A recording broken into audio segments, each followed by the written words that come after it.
you say your biggest challenges as an artist are at the moment? Oh God, to be honest, where to start with that?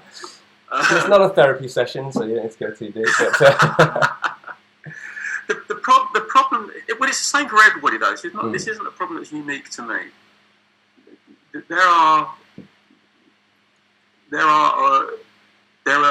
generations of people coming along who listen to music in a very, very different way to what I'm familiar with. And so there is a constant need to adopt and adapt to the new technologies so that you're not excluded from them or abandoned by the people that follow them, or simply or unknown to the people that follow them. So, man, that's a constant challenge. It's something that certainly wasn't there when I started.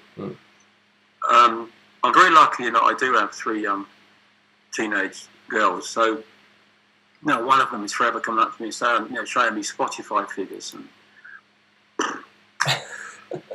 I know it's important, and I know I should know more about it, and I know I should be familiar with Spotify algorithms and all that crap, but I'm really not.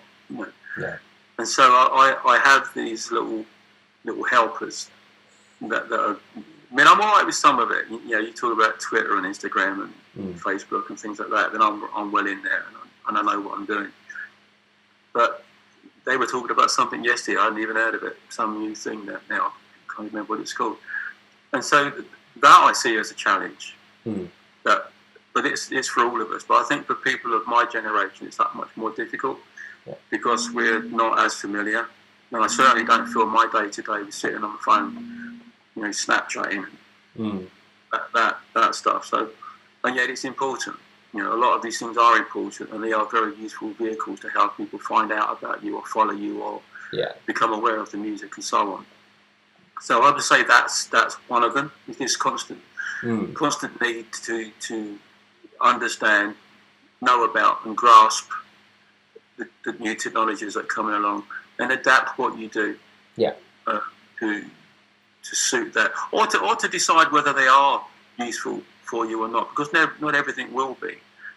I've got something at the moment that's really, really pushing to do an app, Gary Numan app, and I'm still looking at that thinking, pretty much feel like I've got all that covered already, what he's saying it can do. So sometimes you can get sucked into these things because it just feels like an exciting thing to be involved in. But in fact, it doesn't really add anything to what you've already got. It's just a whole lot of work, to add content to another format for people that are already seeing you in other formats. So you got to be sort of reasonably smart, I think, about these technologies as they come along, which is not easy to do when you're not particularly aware of all of them. So you need teenage kids to come and tell you about it. So, but that's the thing. That's the thing I worry about most of all. Is that I'm going to get sidelined or sidetracked because I'm simply unaware. Well, it's good that you've got helpers on hand who are the generation that will just absorb the newest technology and embrace it and just be like, yes. I mean, personally, social media is the bane of my life. I never know how to do it properly in it. But you're very active on Instagram and Twitter and things like that. So do you find social media quite fun? Is it a fun thing to be a part of? No, I don't find it fun. I don't. It's a tool. It's like a screwdriver or a hammer. It's not interactive for me. I don't interact on it at all. I don't read comments. Don't read feedback. I mean, fucking religiously. I have nothing to do with it at all. I do not care if anyone's saying something nice about me. And I certainly don't want to risk reading a whole world of shit because there might be a nice comment about me. I've seen it upset too many people. I've seen, I know of people that have committed suicide because of the onslaught of abuse they get online. And all I could think was, why did you read it? I can't remember the last time I looked at a comment on Twitter. I don't think I've ever looked at a comment on Twitter. Why would you? What are you getting out of that? Are you so desperate to see somebody saying, "Oh, amazing album, Gary." Who gives a fuck? Sorry, I got a bit. I don't care. I really don't. I mean, I care in that I want people to like it. Yeah. But I don't care that I need to see this constant validation of whether I'm good or not. I make albums for the fun of it. That's not quite true. I was going to say they're fun, but they're actually not. They're quite hard work. But that's what I'm interested in. Well, that's what you do. That's your passion. Social media is a thing that's kind of come in, and it's a way to promote. It's a way to sort of engage with people. Well, yes, it is a way to engage with people if you want to. I don't. I don't want to engage with people in that format. Yeah. I engage with people when I'm on stage and there's an audience there. Yeah. I do meet and greets, so I engage with people at meet and greet, face to face. We're face to face. You want to say something to me? Yeah. Now's your time. If you want to tell me my album is shit, which I think you might have done online, to the face. Yeah. And say, go for it.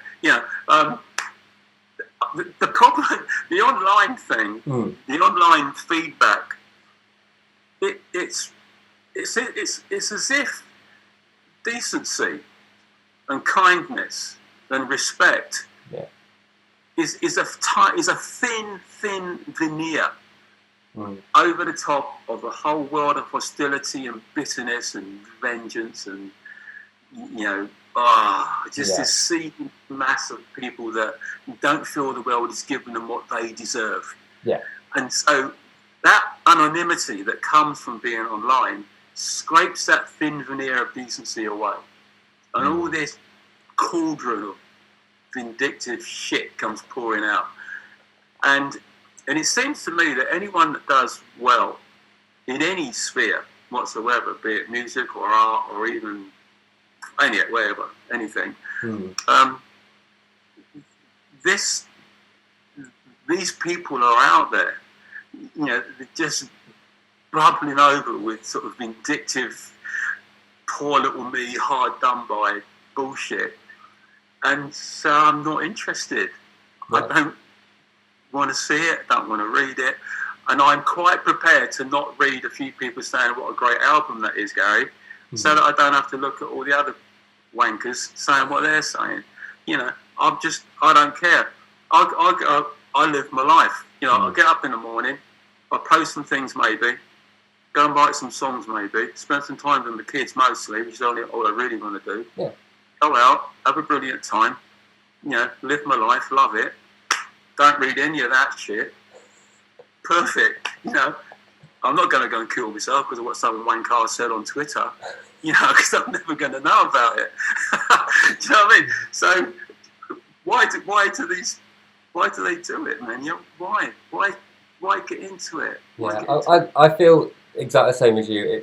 There's so much vitriol going on online, and I think there's the percentage of people who are a bit of a dickhead versus people who compliment is probably disproportionate, but yes, people take that stuff more seriously. They take it to heart, and I think it's quite unfortunate how people can let it get to them, and like you said, people can take their lives over things like that. It can depress a lot of people, and it's that need for validation that I think we need to step away from. In a way, because as soon as you start getting more likes and then you get a dislike and it ruins your whole day. Whereas it's just someone. It's a real concern for me at the moment, not for me personally, but all of my children. I've got a 17, 15, and my youngest was 14 today. Oh. They're all on Instagram. They're all involved in this. They're all looking at likes and they're all making comments and seeing who gets a bigger reaction. And I'm thinking, oh man, that's not the way. Yeah. You should not be thinking that. I had a long talk with my middle one, Persia, yesterday actually. She's been a bit down of late. I think it's the pandemic. But I was saying to her, you probably get nasty comments, right, on Instagram. And she said, mostly it's pedos, but I don't take any notice of it. She's so together, you know. I said, well, what about, you know, do you ever get any, like, people just saying horrible stuff like you're ugly and all that? You know, she said, oh, I don't take any notice of that. So it's there. Do you know what I mean? She's like, she's 15. You know what I mean? And there's people out there going, yeah, you're ugly. You know, she just got signed up to select models. That's how ugly she is. Do you know what I mean? And yet there's people got to go, nah, where'd you get that? You're fucking ugly. Yeah.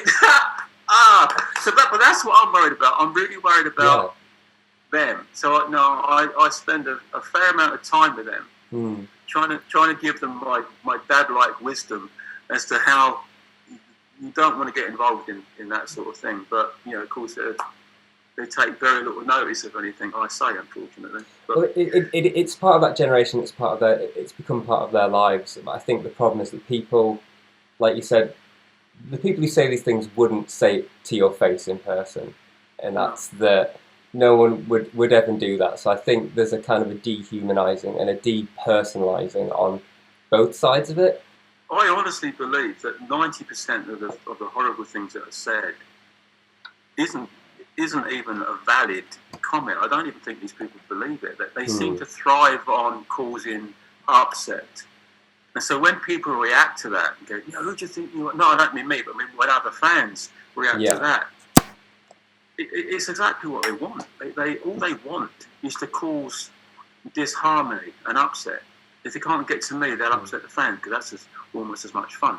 Yeah. It's like an entirely new breed of human that's coming along that the internet has discovered. You know, these strange little people that sit at home just writing nasty things to see if they can upset someone. It's like it gives them a little bit of power. Yeah. And it's the only power they'll ever have. Do you know what I mean? It's really, you look in the mirror and you're proud of yourself. You know, or just get a life.